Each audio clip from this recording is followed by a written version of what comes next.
नमः ॐ विष्णुपादाय कृष्णप्रेष्ठाय भूतले श्रीमते भक्तिवेदान्तस्वामिन्निति नामिने। नमस्ते सारस्वते देवे गौरवाणी प्रचारिणे निर्विशेष शून्यवादी पाश्चात्यदेशतारिणे। नित्यानन्दमहं नौमि सर्वानन्दकरं परं हरिनामप्रदं देवम् अवधूतशिरोमणिं। नमो महावदान्याय कृष्णप्रेमप्रदायते कृष्णाय कृष्णचैतन्य नाम्ने गौरद्विषे नमः। राम राम महाबाहो न जाने तव विक्रमं यस्यैकांशेन विधृता जगति जगतः पते। कृष्णाय वासुदेवाय देवकीनन्दनाय च नन्दगोपकुमाराय गोविन्दाय नमो नमः।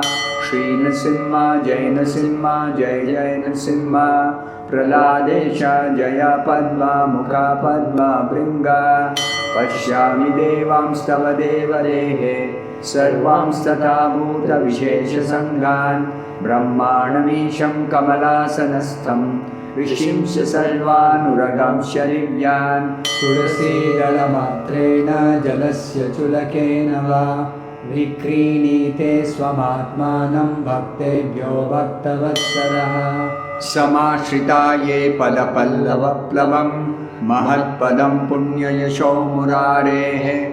भवाम्बुधिर्वत्सपदं परं पदं पदं पदं यद्विपदां न तेषाम्। वृन्दायै तुलसीदेव्यै प्रियायै केशवस्य च विष्णुभक्तिप्रदे देवी सत्यवत्यै नमो नमः।